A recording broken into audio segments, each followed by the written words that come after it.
Okay, welcome back. It's time for the home stretch and wait, you don't have It's your dancing blinging shoes. in the No, studio. it's blinging in the Yeah. studio. So I just wanted to be sure Yemi had her dancing shoes. Yes, it's comfortable enough. All right, she has her dancing shoes. All right, so remember there's this song that used to play for the old school, and maybe the younger ones that would remember it. Everybody, are you ready for this party? I think that's how it goes. Yeah. They used to call them X Factor. Okay. Anyway, so Olakunle Tomomiwo, popularly known as Ice K, is a performing act and a songwriter. He began his musical career as a member of the defunct group Artquake. Yes, which consists of him and his friend ADX. Some of the popular singles by the group include Alanta, Abule Lawa, and Bus Stop. They also have the 5 studio albums released to their credit. The group Artquake disbanded earlier this year. Hence, Ice K went solo on his musical career and debuted the single 4G Wireless featuring Slim Case and Dollar Sino under his own record label, Ice Empire. Ice Empire.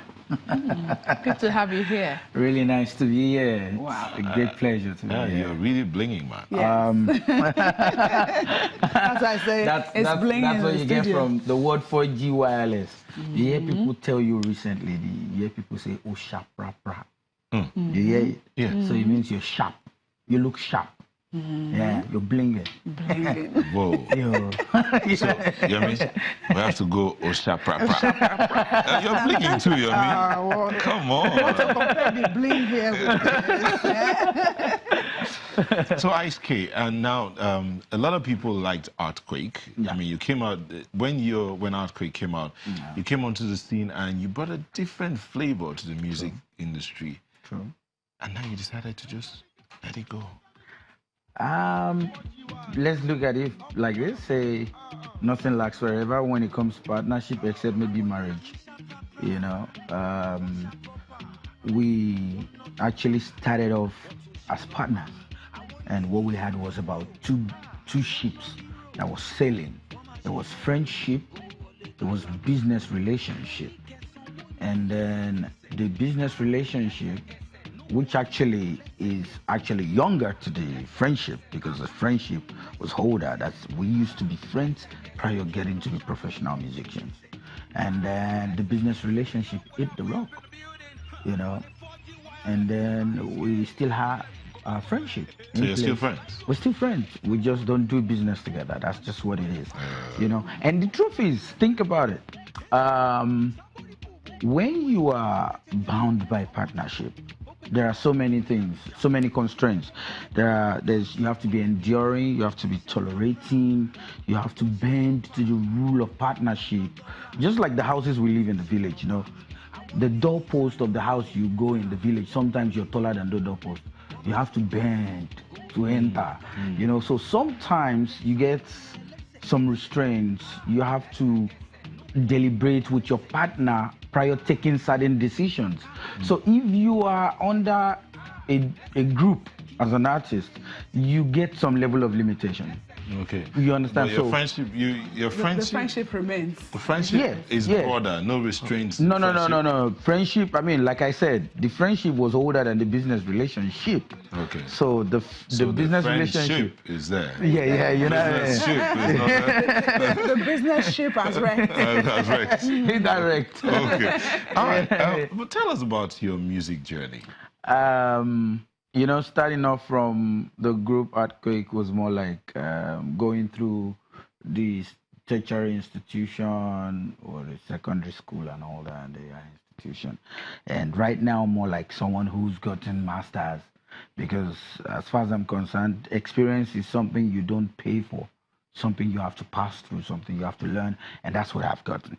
And from that, I was able to build up my own record company called Ice Empire, on which I have about other artists signed on as well, you know. And the fact that I have been where I used to be also give me the opportunity to be able to study the market, study the audience, be able to decide what kind of music I should sing at what time, what kind of flavor I should put in, what kind of artist I can also add in as a featured artist on my songs. Okay, so for now that you, as I said earlier, when you came into the music scene, you brought a different flavor. Yeah. But now you've decided to step out. Yeah. But you've also created something for the younger ones to ride on. True. So are you also one of those? Are you determining the kind of music they play, or you're letting them choose their style?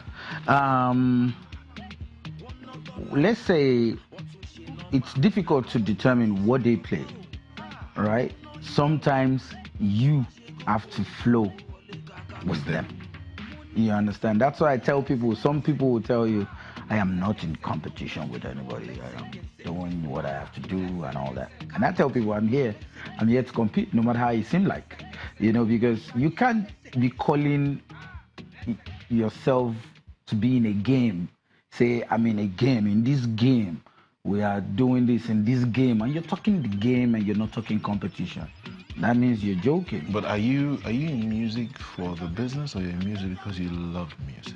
Now, I'm in for both. Like, for me to have been in music up till date, I am off the records. Since how long? Since professionally over 18 years. And besides that, so your musical career is old enough to vote. Yeah, old enough. I mean, I am also a successful businessman outside of music. I mean, that's the reason why at some point when music was probably not paying off, I had something else funding the music.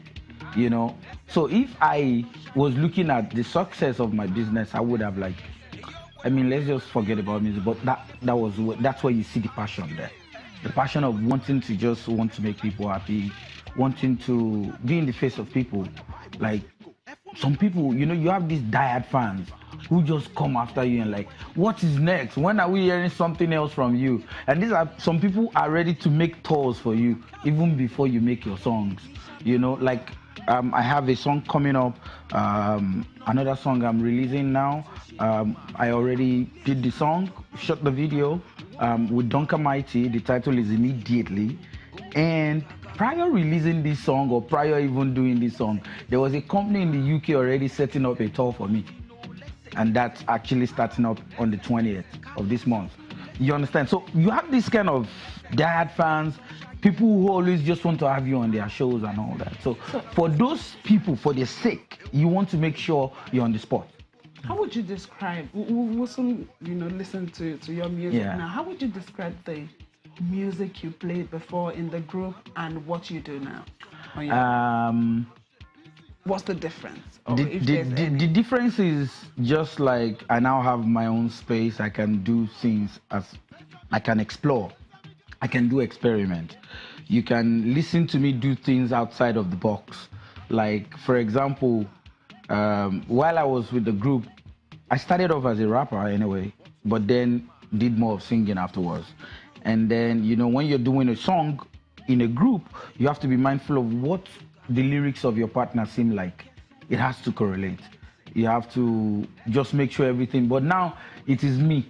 I am the managing director and the damaging director. Of your voice. If things go right, I get the credit. If things go wrong, I get the responsibility for it. So the difference now is the fact that I am showing myself to be extremely versatile.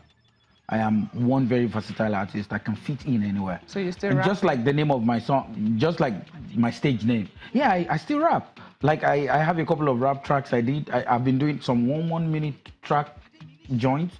I did one for the End SARS Brutality. That's supposed to be out next week, but we can actually get to see it today. I did one, just a freestyle. It's called Elomi. Just freestyle rap. Okay, let's listen showing how to versatile I am. Let's see what he's got there.